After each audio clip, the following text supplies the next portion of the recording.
We are in round four What of would four. happen? And so let's get this thing going. We have Kevin back on stream. Here he is, ladies and gentlemen. He, of course, was on 3 of our rounds last week with this deck. He played last week the Festival lead deck. A lot of fun. Let's see how it matches up here against Gardevoir. And let's welcome back Reed here to the table. So Gardevoir versus Festival lead. All right, let's see how this matchup goes. Should be interesting. Of course, Reed won that last round in that Gardevoir mirror match. A ton of fun to watch. And here we go. All right, so Reed is starting out as that Clefairy EX in the active spot. And let's see what Gardevoir can do in this matchup. This is going to be very, very interesting for sure. All right, Reed puts down the Ralts, and we are off to the races. I think it's pretty bad.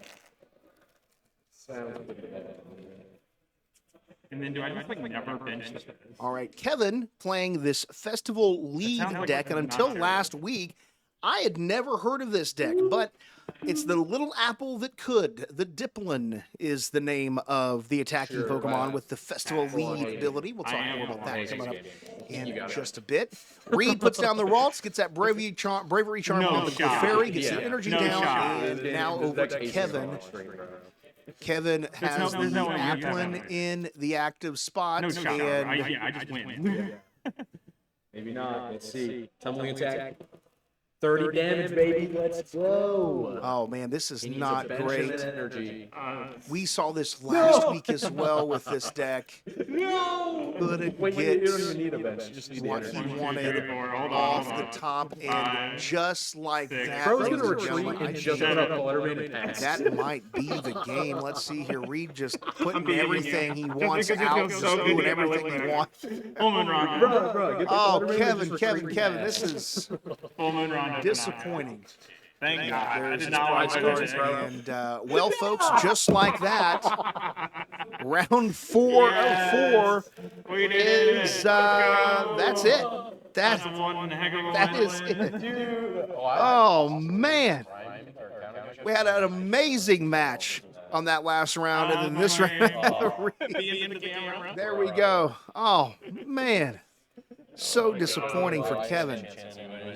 Well, you know what? Let's take. Here's the thing. Since this round ended so quickly, unfortunately, I do want to look at this deck. We can talk about this Festival lead deck so you can get an idea at least of what we should have seen out of Kevin's deck.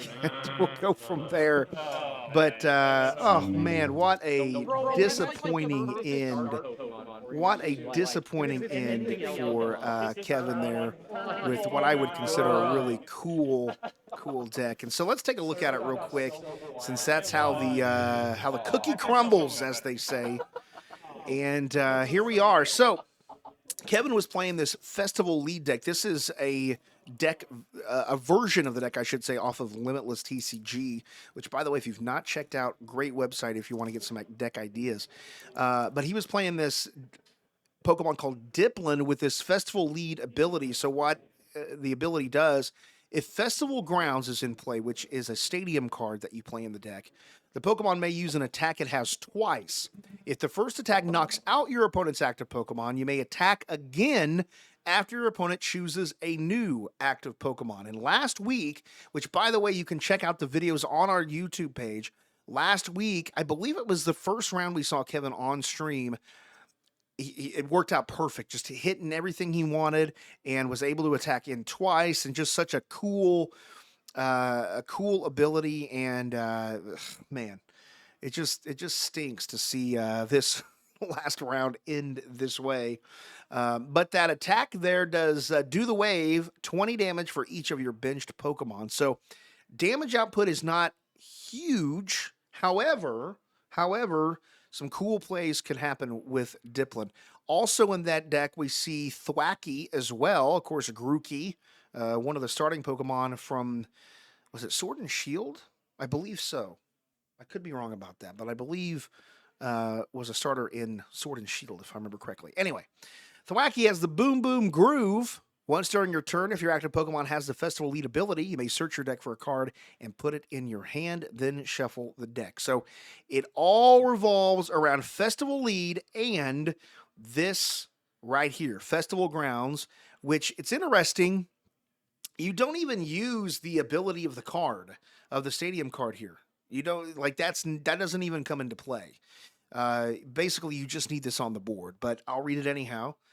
Each Pokemon that has that energy attached recovers from all special conditions and can't be affected by any special conditions. So there you go. Yeah, interesting nonetheless. But I mean, again, that really doesn't come into play. But yeah, so the Festival Lead deck definitely interesting. I've been looking at it, playing on PTCGO a little bit, and I think the deck's super cool. Of course, that has happened twice now to Kevin, which, man, I just sometimes that's just the luck of the draw, man. That's just the luck of the draw. I think that first game or that third game last week, he mulliganed 5 or 6 times in a row. Which, I mean, once you hit that point, there's just not much you can do about that.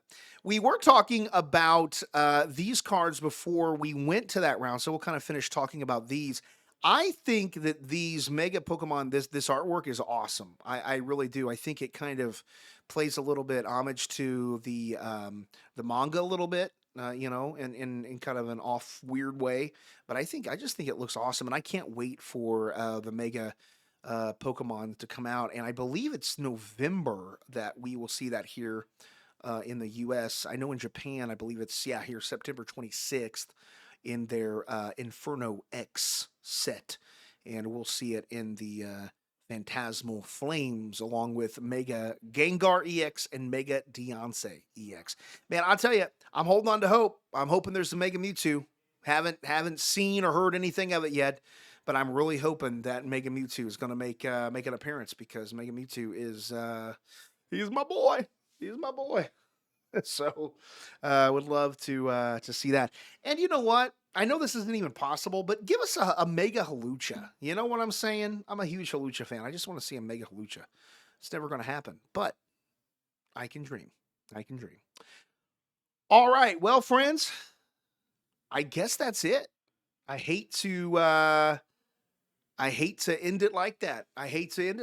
But that's just kind of the way it goes. Thank you so much, everybody, for joining us here tonight at Impact Gaming.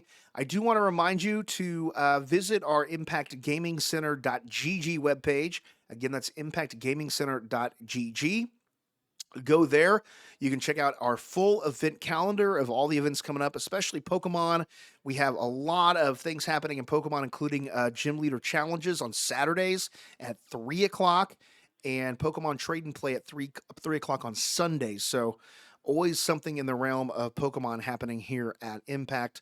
Of course, we do a crazy amount of events for Magic and other ones as well. And I had a note here on an event coming up for Magic. Let me scroll through my 47 tabs that I have open to try to find what we're going to talk about here. Oh yeah, the $1,000 standard RCQ regional championship qualifiers happening this Saturday. And make sure and check that out if you're a Magic player. I mean, it's going to be awesome. 10 a.m. start time, $35 entry fee, $1,000 paid out to the top 8. Promos awarded to the first 32 entrants, and the registration starting at 9 a.m.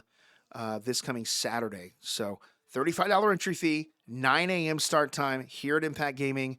We'd love to see you for an awesome day of Magic. All right.